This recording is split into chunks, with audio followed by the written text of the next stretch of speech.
bom dia a todos, né? Estamos aqui para dar início a mais uma aula do tema de saúde e hoje um tema bastante assim, complexo, gera algumas contradições e algumas falas às vezes, né? E o tutor ou responsável, né? Porque hoje a gente está falando mais como responsável pelo animal, ele fica com muitas dúvidas e eu percebo que a grande maioria das perguntas que eu tenho respondido aqui no Telesaúde vem falando e vem com a parte da castração, tanto nos machos quanto nas fêmeas. Então, eu vim aqui hoje falar para vocês a importância da castração nos pets. É um assunto que, às vezes, a gente pensa assim, que é algo que pode trazer riscos, né, para o animal, e a gente vai ver que é totalmente diferente do que a gente tem pensado, do que as pessoas têm disseminado aí, né, pela social, ou às vezes no boca a boca, né, nas conversas entre um responsável e outro, tá? Eu vejo que é um assunto que às vezes tem alguma questão aí que não está alinhada, então a gente está aqui justamente para ajudar vocês a esclarecer e alinhar algumas coisas, tá? Na parte de castração. Então, ela é uma decisão, né, do tutor, do responsável pelo animal, né, e ela é uma decisão muito importante na vida do pet, porque não só as pessoas que amam vão querer castrar, mas isso também é um ato de que muitos animais vivem nas ruas e a disseminação e a superpopulação vem aumentando devido a essa não prática, né, desse procedimento cirúrgico. Então, muitas vezes a gente percebe que animais abandonados sofrem bastante, né, com a questão de não serem castrados, que eles não têm um responsável ali para levar eles ao veterinário, avaliar e falar, olha, agora é o momento de castrar, e é importante a castração por conta desses pontos, né? E nesse sentido, eu percebo que vem muitas e muitas ninhadas, a superpopulação dos animais ocorre bastante, abandono, né? Animais de rua, animais errantes, brigas, disseminação de doenças, tudo isso pode prejudicar mais ainda, não somente, né, os animais que estão ali nas ruas, mas também aqueles animais que às vezes saem, né, fogem de casa. Então, tem relatos aqui interessantes para contar e compartilhar aqui com vocês. Então, a gente sempre pensa, né, e torce para que todos os animais tenham os cuidados devidos, né, e sejam castrados também, para a gente evitar aí a proliferação de muitas doenças e também ter uma melhor qualidade de vida, né, para esse paciente. Então, como que funciona a castração, né? O que seria a castração? Ela é um ato cirúrgico, é um procedimento cirúrgico, né, que deve ser feita no centro cirúrgico. Então, a gente pede para que os responsáveis desses animais, seja de um cão ou de um gato, levem o veterinário de sua confiança, né, de preferência para uma avaliação pré-operatória, e aí esse animal é submetido à coleta de sangue, né, para fazer exames pré-operatórios também. Então, quando a gente tem um resultado desse exame, aí sim a gente autoriza e libera esse paciente para o procedimento cirúrgico. Então, tem pacientes que procuram a gente bem jovens, né, e o animal é bem jovenzinho, e tem tutores responsáveis aí que vêm já com um paciente já idoso. E a gente percebe que os riscos, né, cirúrgicos, eles começam a aumentar um pouco mais quando o paciente é um pouco mais idoso. Só que se feito tudo certinho, tudo correto, levou para o veterinário, avaliou, fez check-up, consultou, viu que está tudo bem, liberou para cirurgia, aí a gente tem boas respostas aí, principalmente no pós-castração também, né? Que o animal vai super bem, cicatriza super bem, e aí com 10 a 15 dias, no máximo, já tem retirado os pontos, dependendo se foi um procedimento de ovariosterectomia ou orquiectomia, né? No macho seria orquiectomia, na fêmea ovariosterectomia, que todos esses são termos que a gente utiliza para dizer que o cão ou a cadela ou a gata, né, ou o gato foram castrados, tá? Então, é bem estéril todo o ambiente cirúrgico tudo muito estéril, né? Tudo muito limpo. Todas as pessoas que vão participar do procedimento cirúrgico têm que estar com os equipamentos adequados e todos higienizados. Quando é feito um procedimento cirúrgico, isso às vezes tem muita questão de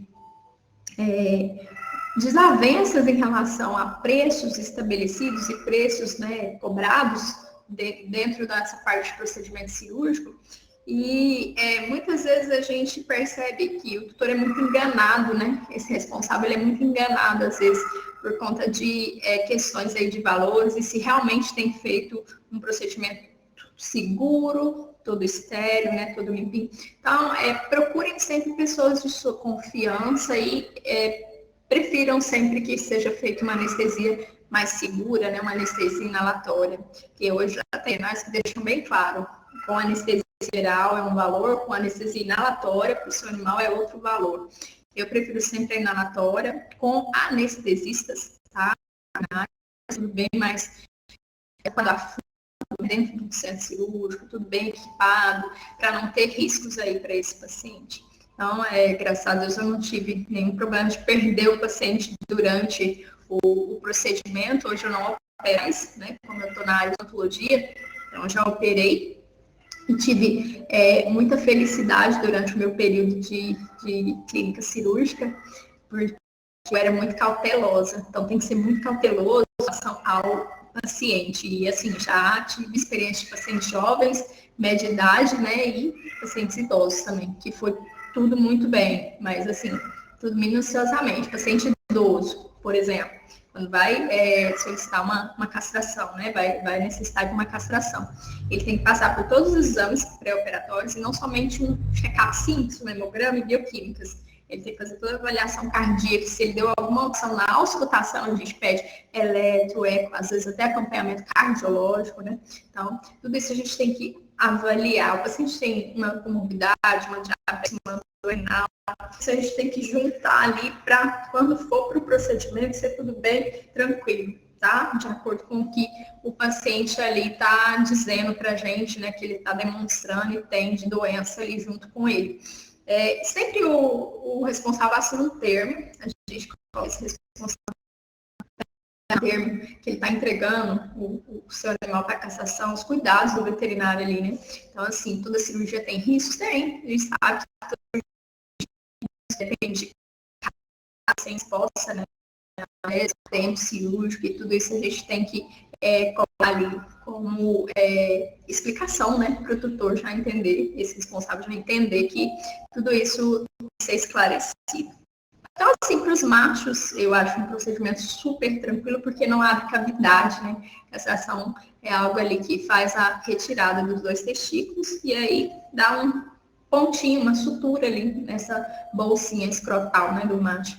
Agora, para as fêmeas, já é uma cirurgia que demora um pouquinho mais, né? E abre-se cavidade abdominal para retirar ovários e útero, né?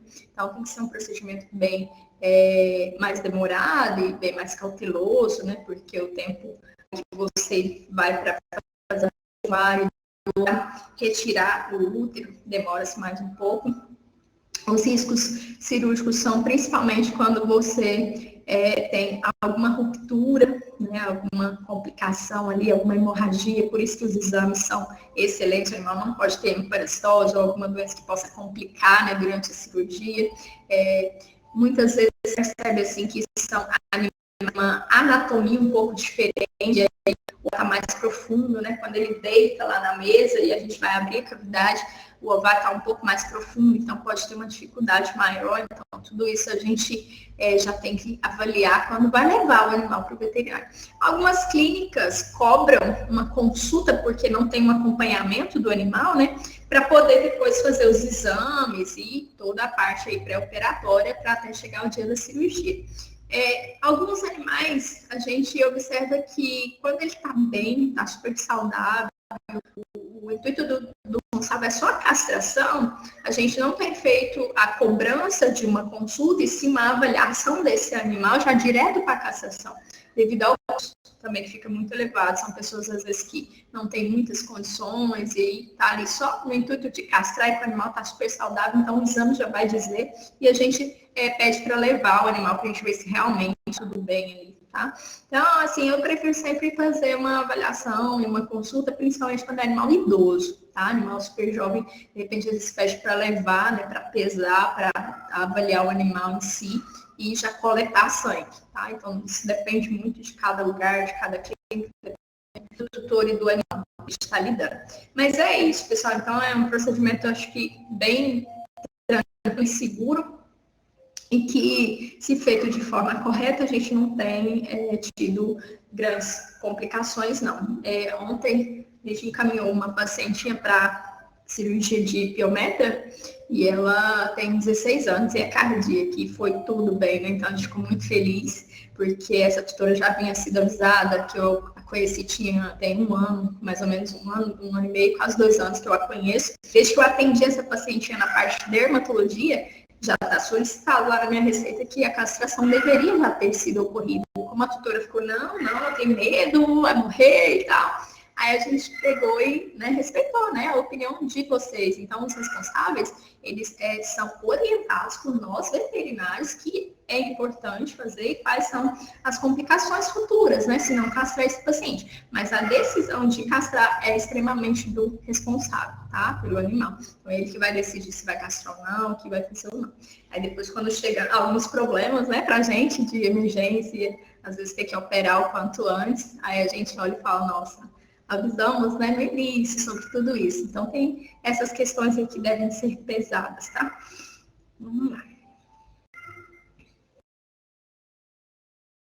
Então, esse procedimento de castração, ele é extremamente importante para evitar o quê? Que os animais se reproduzam e que não tenha aí um controle, né, populacional de cães e gatos na região urbana, na região rural, em todas as regiões onde esses animais estão aí espalhados, né? Os efeitos da superpopulação são facilmente percebidos, principalmente no meio urbano, né, que a gente observa bastante cães abandonados, né, cães de rua. A gente observa muitos abrigos, muitas pessoas querendo ajudar, né, querendo cuidar. Então, ali, com esses animais, tentando realizar castração, tentando ganhar verba, né, para ver se consegue ajudar e evitar essa superpopulação aí.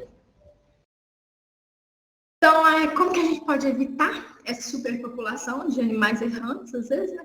Só através da castração mesmo. Muitas pessoas, elas chegam aqui no consultório perguntando se a gente não vende aquela injeção anti-sil. Eu já tenho, acho que muitos anos que eu aboli isso do meu protocolo, né? Antes eu usava não gostando e sim porque às vezes eu estava em algum pet, em alguma lojinha trabalhando e como veterinária ali a lojinha tinha, a gente tinha que vender e às vezes tinha que aplicar.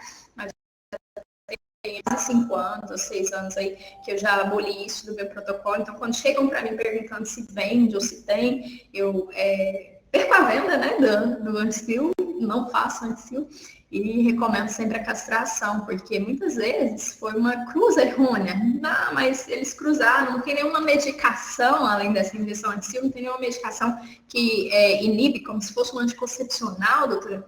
Existem alguns medicamentos, mas os efeitos colaterais são bem grandes, e principalmente da medicação anti-sil, né? A gente sabe que ela é um hormônio, e esse hormônio pode estimular a hiperplasia, né? E às vezes neoplasias, não só neoplasias mamárias, como também neoplasias uterinas, né? E prolapsar, às vezes, piométria, várias alterações podem acontecer em decorrência do uso indevido e indiscriminado aí dessa injeção, tá?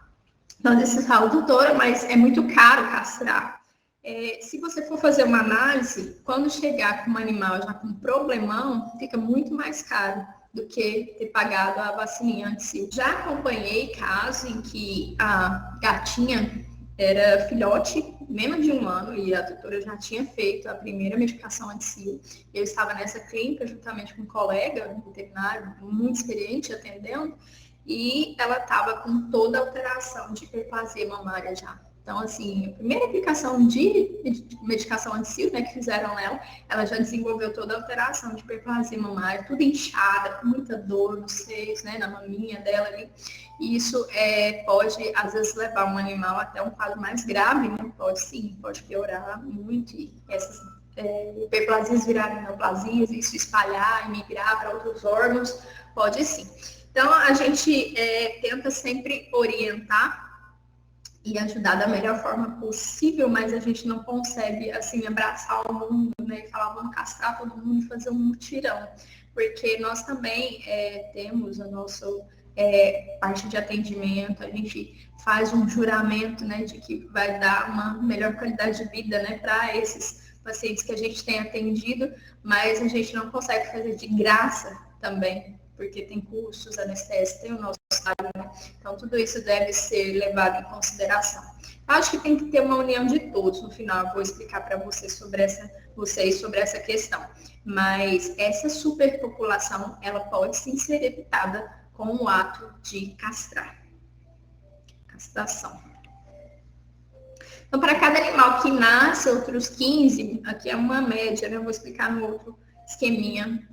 Outros 15 cães ou 45 gatos também podem ser gerados. E em 6 anos, por exemplo, uma cadela e seus descendentes pode gerar até 64 mil filhotes. Como assim, doutora? Aqui está mais claro para vocês nesse esqueminha. A cadela, a fêmea, né, ela dá o cio a cada 6 meses. Então, ao ano, ela cicla 2 vezes por ano, certo? Então, em cada um ano, eu tenho, em média, 12 cães. Vamos supor que cada ninhada sai aí 6 cãezinhos, né? Filhotinhos. E em 6 anos, eu teria o quê? Uma cadela de rua produzindo aí em torno de 67 mil cães, né? A cada 6 anos. Uma fêmea gata, em um ano, ela dá aí em torno de 20 gatinhos filhotes. Por quê? Porque ela dá o cio a cada 3 meses. E aí vocês já estão começando a entender, né? Que a cada 3 meses tem aqueles barulhos ali de gatos na rua ali, né? Brigando e tudo. Por quê? Porque ela já está no cio e aí o macho está apto a copular ali com a fêmea, né? Porque ele sente esse hormônio todo e esses hormônios, né? Atraindo o macho para perto da fêmea. E aí não tem como ela, né, correr disso e evitar isso. Então, cada um ano, uma fêmea dá em torno de 20 gatinhos, porque vamos supor aí uma ninhadinha de 4 a 5 gatinhos, né? Por aí. Então, em 6 anos, uma gata dá em torno de 420 mil gatinhos, tá? Filhotes. Vejam que isso é bem expressivo, né? Se a gente começar a observar o quanto de gato errôneo, gato de rua, né? Tem o nosso entorno. Aqui mesmo, no consultório, a gente tem os Cefais, que tem bastante gato, né? E eles estão começando com esse ato aí bonito de castrar todos eles, né? Às vezes alguns são um pouco mais ariscos, mais bravos, e outros mais tranquilos, mas a gente já está fazendo esse trabalho de ajudá-los, né? Orientá-los e sempre encaminhar para o centro cirúrgico para estar fazendo esse procedimento de castração. Lá. Então, quais são as vantagens, né, pessoal, da castração? Daí pode destacar aqui o quê? Diminuição dos riscos de doenças, né? Doenças do trato geniturinário ali, né? Do trato urinário, não, do trato reprodutivo, isso. Então, vai ter muitas questões aí de parte reprodutora, né? Que vai ser evitada, problemas reprodutivos vão ser evitados com a castração. Então, doenças do útero, neoplasias mamárias, neoplasias prostáticas no macho, né? Neoplasias testiculares, ou às vezes alguma alteração testicular, alguma, né, a hiperplasia testicular. Na parte da genitália, a gente observa que algumas fêmeas apresentam uma vaginite, né? Ou alguma inflamaçãozinha, alguma infecçãozinha. Então, tudo isso a gente vai poder evitar, alguma nodulação, a gente vai poder evitar. Outras questões são relacionadas com doenças sexualmente transmissíveis, né, o TVT, que é o tumor venéreo transmissível, ou tumor de Stick, né, que a gente fala, dentro da medicina veterinária, esse é uma neoplasia que através do coito, ela pode ser transmitida também, né, às vezes tem umas que é por contato, lambedura, né, de células neoplásicas, mas pelo coito principalmente. Então, eu tive um episódio de uma cachorrinha daí de Goiânia, que ela era uma mistura, né, de Border Collie, eu lembro, de uma colega que ela fugiu abriram o portão e do nada a cachorra saiu e ela estava no cio e fugiu e demorou mais de um mês para a gente conseguir encontrá-la, né? Eu também estava na luta, ajudando a procurar nas regiões, porque ela morava perto da minha casa também, então sempre que eu saía do trabalho, às vezes eu dava uma volta para ajudá-la, ela sempre procurando com o esposo e ela nunca voltava. Quando eles viram e postaram no grupo onde ela estava e aí ela conseguiu fazer o resgate dessa pacientinha, ela voltou e assim, ela falou, ela estava no cio. Falei, qual o grande risco dela ter emprenhado? Vamos acompanhar ela, né? Fiz todos os exames quando ela apareceu, fui lá, constei no domicílio. E de repente, após uma semana que ela apareceu em casa, na casa da tutora, ela começou a apresentar aumento, né, da vulva, da região da genitália ali, ficou bem feio mesmo. E aí eu fui lá e coletei material, né, desse local que ficou bem diferente, né, que a gente fala que é como se fosse uma couve-flor ali nascendo na região da genitália. E a gente diagnosticou o TBT. Então, fiz 4 sessões de quimioterapia nela. E aí, com 4 sessões, a gente tem uma boa resposta, né, do TBT, desse tumor. E deu tudo certo. Logo, acho que em seguida eu falei, agora, né, após o tratamento, castrar, a castração. E ela foi castrada, deu tudo certo também. Então, essa questão aí, se ela tivesse sido castrada antes, que a orientação sempre é a castração, mas muito segura, né, vão protelando, provavelmente não tinha acontecido o TBT. E aí, o TBT é uma doença que, quando você trata com químio, dá uma debilitada, tá, no paciente? É como se fizesse terapia em humanos, né? O animal sente um pouco, debilita um pouco, cai um pouco de pelo, a imunidade baixa. Então, tudo isso a gente tem que ir conseguindo ajudar e ajustar também. Outras vantagens da castração, eliminação da gravidez psicológica. A gente pega muitos pacientes com pseudo-CIES, que a gente fala que é a gravidez psicológica. O animal pensa que está prenha, ou pensa que deu filhotinho e ele dá leite e adota ursinho, muitas coisas ali, fica só amadinho num cantinho, né, numa casinha ali, como se ele estivesse de filhote. Alguém entra na casa, ele, né, não deixa chegar perto do urso. A cadela, né, ela fica ali bem sabiada, então a gente percebe muita gravidez psicológica, principalmente nas cadelas, e a gente percebe que é bem forte em períodos intermediários ao cio, né? O cio vem a cada 6, aí a cada 3 ela tá ali com gravidez psicológica. Isso é corrigido total com castração, tá? Senão, cada 3 meses você tá dando ali Sequilac, medicação para melhorar essa questão hormonal aí de distúrbio, né? A gente diminui também o risco de fugas, né, e brigas em decorrência do período do cio. Então, principalmente machos, a gente observa que eles são muito de brigar à noite, né, gatos principalmente, por querer disputar ali alguma fêmea, né? Alguma coisa assim, por ter o cio ali bem presente, né? E em cadelas também, né? Acontece quando ela dá o cio, e às vezes ela é de rua, a gente observa muitos machos, né, ali em volta. Então, aquele cheiro forte atrai eles estão ali por disputas e muitas vezes podem brigar e se machucar bastante, né? Às vezes até pegar uma jugular ou algum órgão ali que pode até matar uma ou outra. Então, tudo isso é evitado com a castração. Diminuição dos latidos e miados excessivos, que ocorre com a oclusão do cio, né? Então, muitas vezes, próximo ao período de cio, a gata fica bem alterada, principalmente a gata, né?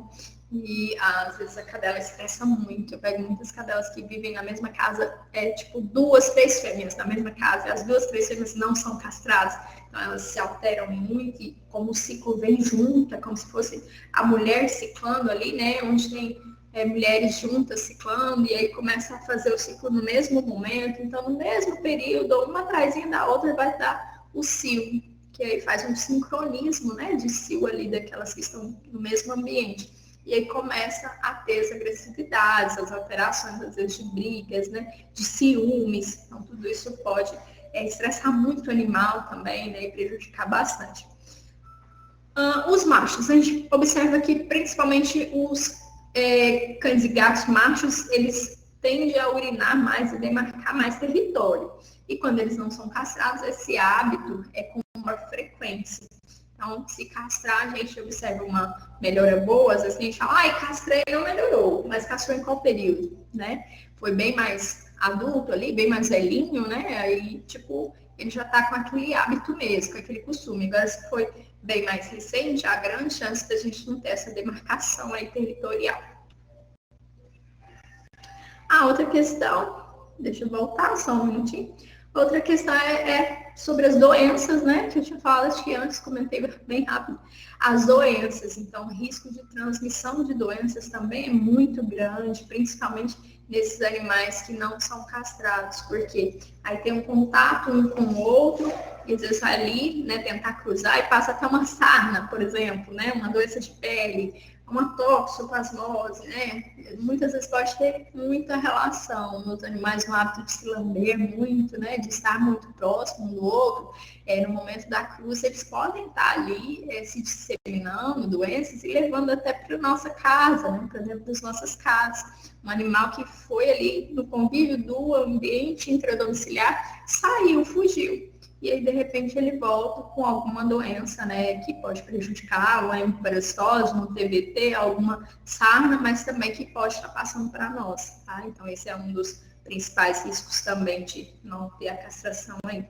Então, pós-castração, ele não foi castrado, né, retirou os pontos com 10 a 15 dias, às vezes tem colegas que vai até 15 dias, principalmente para fêmeas. Eu, machos, deu 10 dias, está tranquilo. Fêmea deu 10 dias, está tudo bonitinho também. Já tira os pontos e deixa cicatrizar bonito sozinho, né? Tipo, vou passando às vezes só alguma pomada, algo mais natural, uma linha de produtos naturais também. Então, teve uma paciente que a gente conseguiu uma boa cicatrização com barbatimão, que é uma pomada que a gente manda manipular a base de barbatimão, né? Que ele é excelente cicatrizante. Então, esses animais descastrados, eles tendem a ser menos ativos, tá? Mas não que ele fique, né, bobão lá e tudo, né? Ele tende a ser um pouco menos ativo.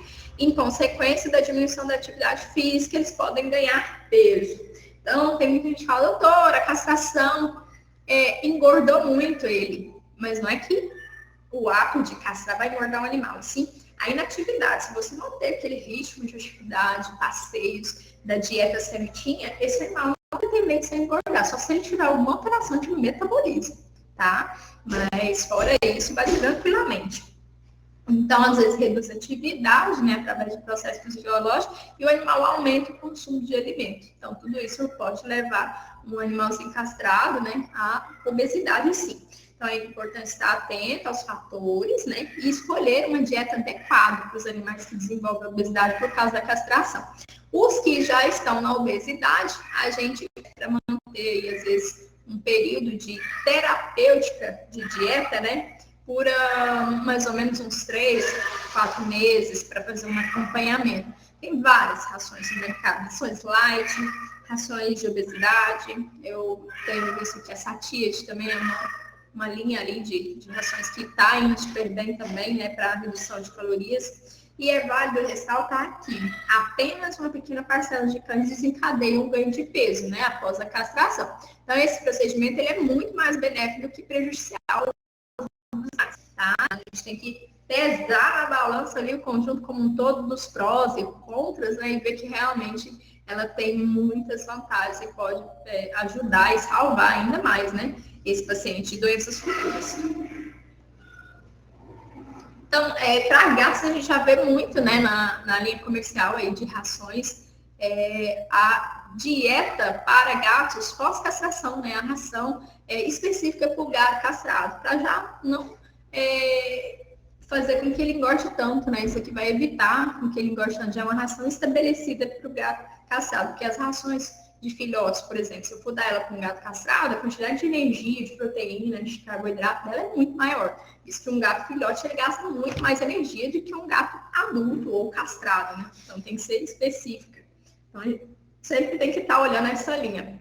Para cães, a gente vê muita linha após linha sênior, né? Então já é uma ração um pouco menos calórica também, que já vai ajudar, principalmente se esse animal for castrado aí, né? Então, a partir de 6, 7 anos, ele já tem uma redução aí do ritmo, e aí a gente já indica ele comer uma ração de animais idosos.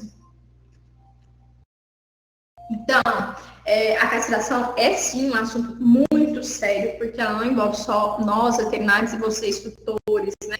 Ela envolve também a população como um todo, que é um problema não só de qualidade de vida do paciente, mas de saúde pública também, né? Então, será que só importa ao governo combater a raiva anualmente? Eu vejo assim, pessoal, isso é mais opinião minha mesmo, né, doutora Dalila, né, que tem visto aí muitos tutores chegando aqui com ele só fez vacina de raiva. O animal já é adulto, já passou por vários locais, né? Já passeou muito, já teve contato com vários ambientes que poderiam ter aí alguma virose, né? E ele só fez a vacina de raiva. A vacina de raiva, ela é feita anualmente, o governo, muitas vezes, ele fornece, né, essa vacina nos postos de vacinação. Só que acontece, principalmente aqui, que eu estou em Jataí, aí em Goiânia eu pegava um pouco também. Viroses não são prevenidas pela vacina de raiva. Então, a vacina de raiva ela vai prevenir somente contra o vírus da raiva. E a vacina de virose, que a gente fala que é a vacina de doenças, ela previne 10 doenças, 11, 12, dependendo da maneira do fabricante. Eu trabalho sempre com a V10, que ela previne 10 tipos de doenças, 10 cepas de doenças aí. Os animais podem se contaminar e podem enviar óbito, principalmente sinomose, parvovirose, hepatite, né? São as doenças aí que mais acometem os cães, principalmente filhotes, né? Mas ela pode acometer o animal em qualquer fase. A sinomose, por exemplo, eu peguei animais de 10, né, anos com sinomose por não ter vacinado. Então, eu vejo que não importa ao governo somente a vacina de raiva. Eu acredito que a raiva está bem controlada, né, em todo o país, e eu acho que, assim, devemos sim manter, né, a prevenção, vacinando esses animais, ou às vezes testando, fazendo sorológico para ver se realmente há necessidade. Quando a gente vê que o tutor quer ser mais ali, precavido de excessos de vacina, ele faz uma sorologia, né, para ver como é que está. A gente tem que falar da vacina de doenças e a gente tem que focar na castração também, porque esse é um ponto que não está sendo coberto ali, não está sendo visto com mais carinho, né? A gente deve dar atenção a isso, porque a proliferação errônea aí, ela é muito grande, não só aqui na nossa região, acho que em todo o país tem animais errantes. E aí não cabe somente aos órgãos governamentais, porque eu percebo assim que às vezes joga a culpa, né? A gente manda a culpa para alguma parte, não, é um conjunto, né? E até quando a superpopulação de cães e gatos será desconsiderada, né? Eu tive algumas perguntas aqui do Telesaúde sobre isso, né? De quem é importante, como é que é? De quem é o dever, né? De quem é o dever, quem realmente que tem que lidar em relação a isso, porque aqui na nossa cidade, não sei qual cidade era, tem muita cachorro errante, cachorro agressivo, né? Que é bravo, que vem pra cima, a gente vai passando nas ruas e o cachorro, né, começa a atacar e tudo. Eu acho que tinha mais ou menos algo relacionado com isso. Então, isso é um conjunto, tá, pessoal? Eu acho que a gente faz a nossa parte como médico veterinário, de estar ali fazendo o trabalho de orientar o que é melhor e fazer os procedimentos corretos, né, os procedimentos devidos nesses animais, mas também tem que ter a ajuda do conjunto como um todo. Acho que divulgar mais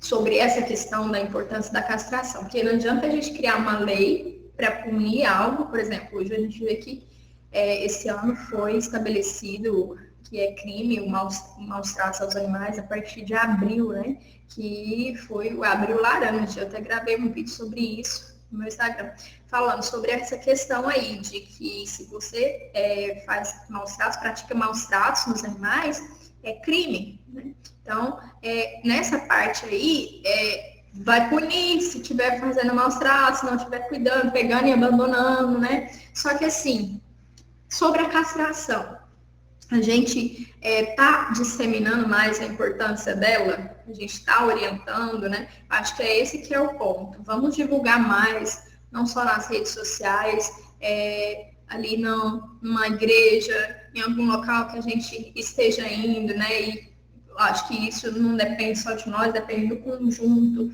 E o governo tem grande força em relação a isso de divulgação, né? De podcasts, de vídeos, de orientações, de panfletos, distribuir tudo para que a gente fique mais conscientizado, né? A população como um todo fique mais conscientizada que a castração não é para levar o animal à morte. Muita gente fala, ai, castrei meus cachorros, morreu tudo. Mas e aí? E aí, né? Morreu tudo por quê? fez tudo certinho, foi lá, fez o pré-operatório. Esse animal tinha alguma comorbidade, ele era doente, né? Ele tinha alguma coisa, a anestesia foi a anestesia mais segura feita nele, porque tem preços e preços no mercado, né, sobre castração.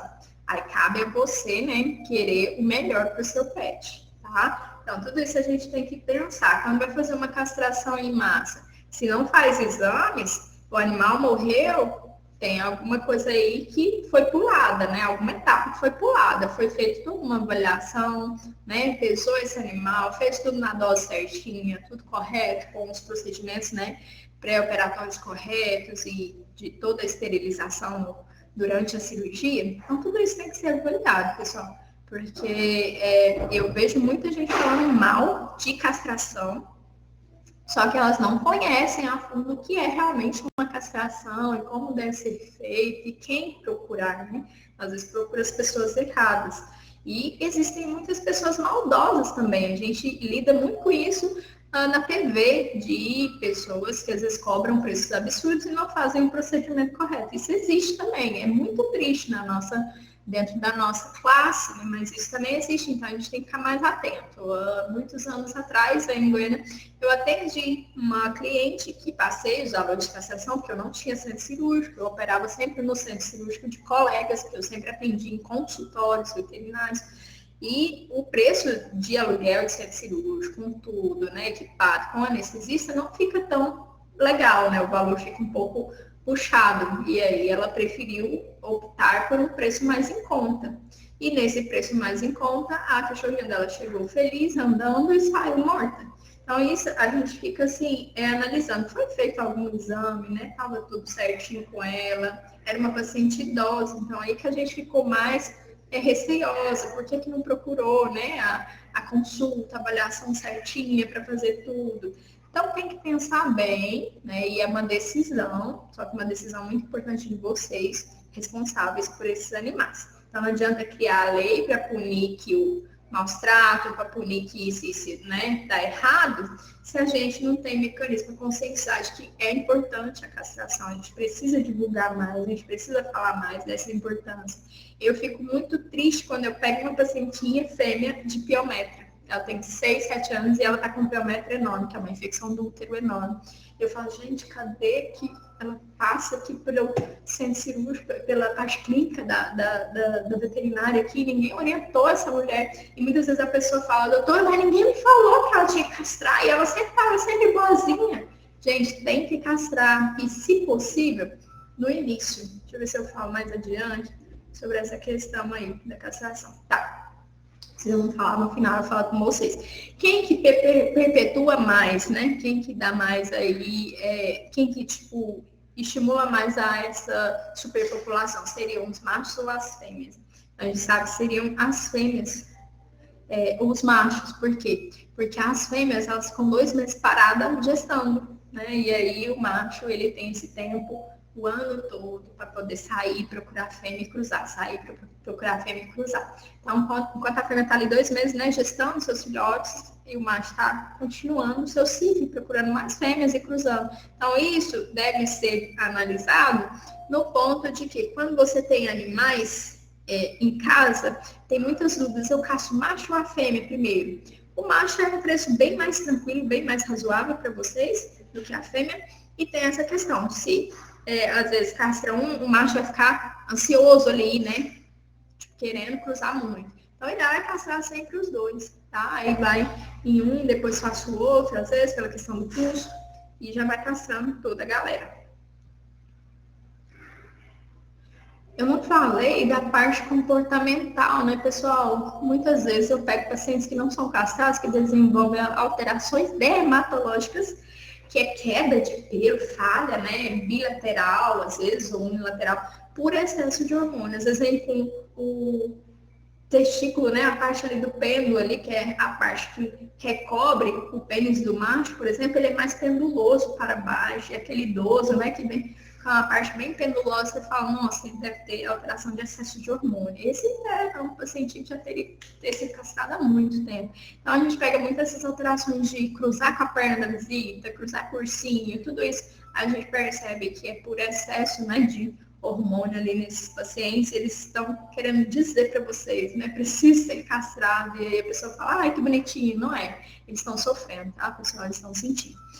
Então, a castração dos pets, ela funciona como uma ferramenta no controle proliferativo, né? De proliferação de animais, mesmo que sejam animais errantes, né, sem tutores, e mesmo aqueles que tenham tutores, né, sobre a tutoria responsável, ela contribui muito para o processo de prevenção de doença, né, prevenção de alguns problemas futuros e de doença também, favorecer uma redução na taxa reprodutiva desses animais, que podem, de maneira geral, influenciar diretamente na prevalência de zoonoses e situações agonísticas. Então, todo esse ato de castração, de tudo que eu falei hoje para vocês, vai refletir não só na qualidade de vida do animal, na saúde do animal, como também na nossa situação aí de saúde pública, né? Na nossa questão aí de vivência com esses animais. Tá, aqui essa referência, então eu falei que eu ia falar para vocês. Muitas perguntas surgem relacionadas com a idade correta, né, da castração. Pessoal, o quanto antes puder castrar, melhor, porque se eu vou passando os anos, eu aumento ainda mais a circulação de hormônios reprodutivos, vou estimulando ainda mais neoplasias mamárias, principalmente nas fêmeas. Então, o que eu recomendo? A partir de 6, 7, 8 meses ali, né, já seria um período ideal, se está tudo formadinho, para já castrar esses animais. A fêmea, se possível, sempre antes do primeiro cio, né? Um mês antes ali do primeiro cio. Doutora, mas ela tem 6, 7 meses e nunca deu cio. Já castra, né? Se não está no período aí que vai ciclar, faça o exame e já castra. Ela deu o primeiro cio, já após o cio, né? Tá no cio. Espera passar o cio. Nunca castra no cio. Espera passar o cio e já castra. Então, depende muito de cada veterinário também, cada colega, né? Essa recomendação. A gente pede para não castrar tão jovenzinhos, por ter alguns problemas no futuro, às vezes questão de involução dos órgãos genitais, né? Ficam bem miudinhos, bem pequenininhos, porque castram tão cedo, né? Mas tão cedo que isso prejudica muito. Então, eu peço para estar um pouquinho bem formadinho ali, dos 6, 7 meses, 5, 6, 7, depende de cada raça também, né? Porque às vezes tem raça que já se forma, né, com 6 meses, já está tudo formadinho, bem bonitinho. Então a gente pede para avaliar, traga, né, o animal na clínica veterinária, ao consultório, para o veterinário avaliar e ele dizer qual é o melhor momento. Mas fulano falou que é tal época. Não sei, deixa eu olhar, né, seu animal para ver, porque com tipo 5, 6 meses, tem macho que já desceu o testículo, tá tudo bonitinho, tudo evoluidinho, tudo certinho, né? Já castre para não ter problema aí de demarcação, né? Grandes problemas futuros. E, pessoal, olha como que é bem tranquilo. Às vezes tem animais que eu mostrei nas imagens que estavam de colar, né? E aqui a gente observa animais de roupa. Então, aí já existem roupas para machos e roupas para as fêmeas, né? Então, aqui, ó, se essa fêmea foi castrada na cavidade abdominal aqui, porque tem alguns colegas que fazem lateral, essa eu não faço, né? Uma castração que eu acho um pouco mais difícil, porque tem que abrir toda a musculatura aqui. Então, aqui na alba, né, que é mais interessante, a castração é feita tranquilamente, dá-se às vezes uns 4, 5 pontos, ou até mais, dependendo da dificuldade do cirurgião. Então, aqui vai o curativo, né, para você fazer os cuidados todos os dias. Então, a roupa é bem tranquila para evitar que eles não contaminem esse local, a castração. Agora, a fêmea custosa, né, que dá muito trabalho, além da roupa, põe o cone, né, põe o colar aqui. Aqui os gatinhos vão super bem de roupa, né, principalmente as fêmeas. Às vezes tem macho que você nem precisa colocar nada, que ele não vai com a boca ali no ponto. Então, depende muito de cada, né, animal, de como o tutor tá ali olhando e cuidando, né? Porque se ele pôr a boca, ele pode contaminar também. Mas eu vejo assim que eles ficam bem tranquilos com roupa, né? E os cuidados são bem fáceis, né, de serem feitos. Tira a roupa, faz curativo, volta a roupa e eles vão se adaptando super bem. É muito raro você ver um animal que não teve adaptação do segundo para o terceiro dia, né, com roupa ou colar, tá? Se vocês tiverem alguma dúvida, podem perguntar, mas era isso. Beleza? Obrigada, pessoal.